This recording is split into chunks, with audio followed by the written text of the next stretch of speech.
Behold, our first ever memory unit, and with the arrival of a beloved king, also arrived a new era of power creep into this game.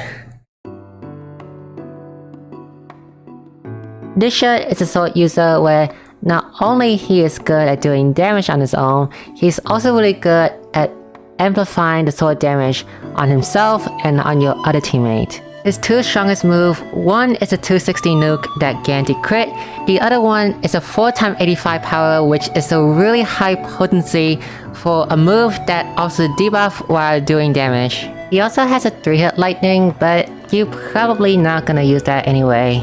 Now the last move right here, Torrent Formation. This is an insane buff for a unit like Richard.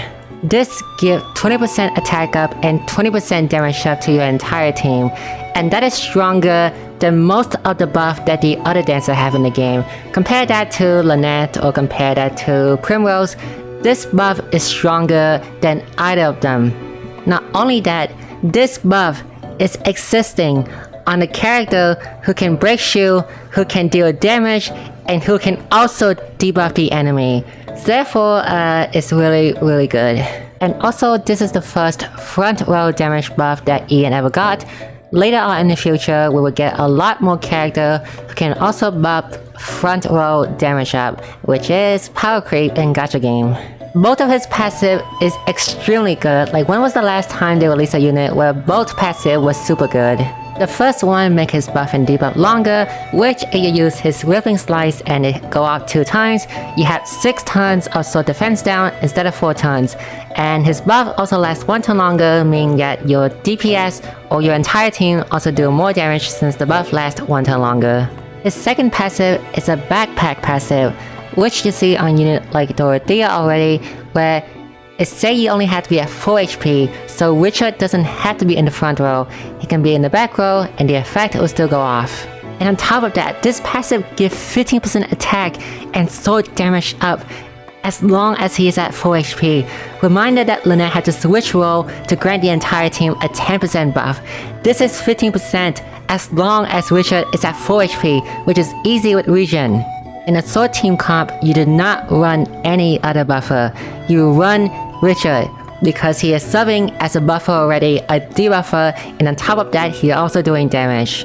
His sword ultimate is a sword nuke that also amplifies the damage of your team even more by raising the sword damage up of the entire team. Do you see the amount of buff this guy has? He has it on his skill, on his passive, on his ultimate, and in the past, only Dancer would have these type of stuff. Dancer like Lynette would do these type of stuff too, but the buff that Richard grants is better than Lynette's buff or any other Dancer buff in the game right now, so he's currently the best buffer in the game, only for sword unit only. Oh, and his ult has a level 10 priority of 4, which means that if you do have a spare Awakening Stone for him, you go for Richard's ultimate first before his A1. Reason being is that his ultimate gives a very strong buff, and compare that to just having more damage on himself with A1, getting the second usage and an increase in potency of the buff makes your entire team do more damage than if Richard just get A1 alone. Oh yeah, and he's also the reason why currently in JP right now, we have the Octopath Warrior meta, where the entire meta is ruled by Warrior only because Warrior deals so much damage and hits so many weakness that you would just rather bring them instead of using someone else. There's only one big weakness that he has is that all of his skill costs a lot of SP and his SP pool is very small because he's a warrior, so it's kind of hard to cast buff and debuff a lot, but in the future, it will be easier once we get stuff like Fortune and Accessory and Pet. Currently in the game, Richard is currently the best sword user and the best sword DPS in the game right now. He does insane damage on his own, and he amplified that even further with his debuff, his passive, and his active buff. And even if your team doesn't deal sword damage or spear damage, you will still bring Richard anyway because of his passive 15% attack up. You don't even have to switch him out, just let him exist there in the back line and just let him buff up your entire team passively. In JP right now, he is still one of the best sword buffer in the game. His damage isn't as great anymore since we have plenty other warrior who do way more damage than Richard, but his buff is still valuable, so you will still bring Richard for your sword team.